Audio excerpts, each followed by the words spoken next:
Hello student, welcome to my channel science by Sumati. आज हम एक बहुत ही इंपॉर्टेंट टॉपिक पे बात करने वाले हैं। आज का हमारा टॉपिक बायो से है, जिसमें एक वर्ड आता है क्लोन्स। क्लोन्स क्या होते हैं? मोस्टली स्टूडेंट्स जो होते हैं 11th और 10th के कंफ्यूज रहते हैं कि क्लोन्स क्या होता है। वो डीएनए कॉपिंग से उसको कंपेयर करने लगते हैं कि डीएनए कॉपिंग एंड इनकी DNA replication and clone both are same, but both are exactly not same, both are a different process। ये दोनों जो प्रोसेस हैं बिल्कुल डिफरेंट है, एक दूसरे से बिल्कुल भी मैच नहीं करते हैं। पर एक्चुअली क्लोन्स क्या होता है? आपने सेरोगेसी सुनी है, उसी पे डिपेंड हम बोल सकते हैं कि क्लोन्स जो फॉर्म होते हैं वो सेरोगेसी से भी बोल सकते हैं। Actually clones are made through a process called somatic cell. अब आपको सोमैटिक सेल पे फुल वीडियो देखना है तो आप मेरे यूट्यूब चैनल को ज्वाइन करके सोमैटिक सेल पे मेरा फुल वीडियो देख सकते हैं, जिसमें बहुत इजी से आपको इसके बारे में बताया। सोमैटिक सेल मींस एक जैसे सेल, यानी कि asexual reproduction. Is that clear? You got my point what I am saying now, कि जो सोमैटिक सेल है वो एक जैसे सेल है, बिल्कुल एक जैसे। Is that clear? तो सोमैटिक सेल न्यूक्लियर SCNT, हमको पॉइंट क्या पढ़ना है? SCNT। What is the full form of SCNT? Somatic cell nuclear transfer. Where the nucleus of the somatic cell, जो सोमैटिक सेल के जो न्यूक्लियस है, any cell other than sperm और egg. मेरी बात को आप ध्यान से सुनिएगा।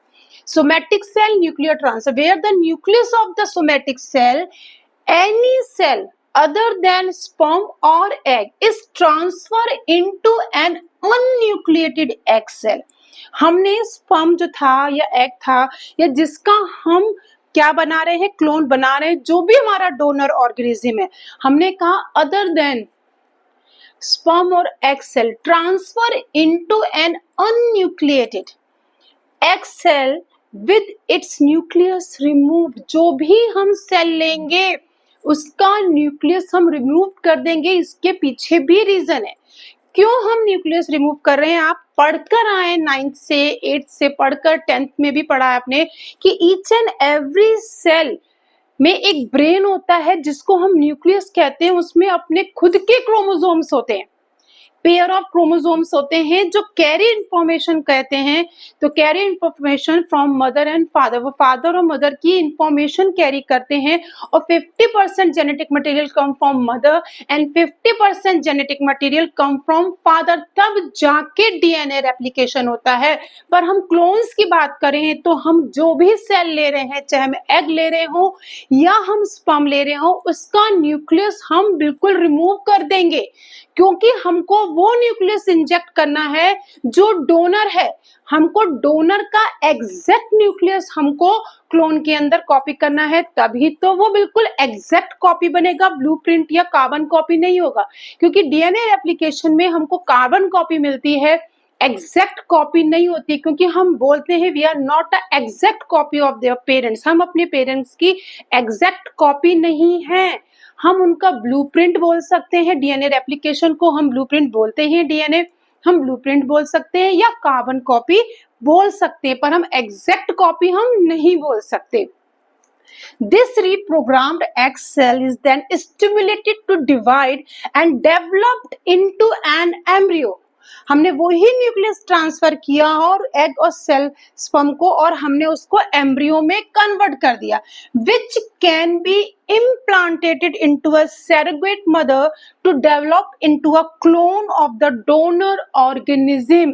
हमने surrogate जो मदर थी उसके यूट्रस में उसको इम्प्लांट कर दिया, और इम्प्लांट करने के बाद जो वो बेबी डेवलप होगा वो पूरा डोनर ऑर्गेनिज्म की तरह होगा। आपने क्लास 8 में डॉली द शीप का हमने देखा था। एक्चुअली जो क्लोनिंग है, organism is made that is an exact copy of another, यानी कि इन दो ऑर्गेनिज्म में आपको कुछ भी फर्क नहीं दिखेगा।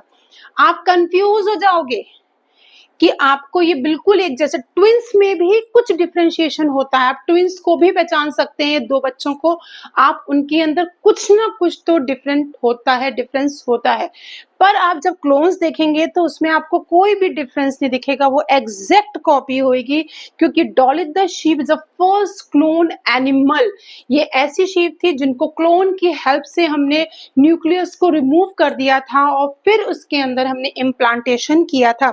इसी तरह ऑस्ट्रेलिया में बेबी क्लोन्स भी बनाए गए हैं।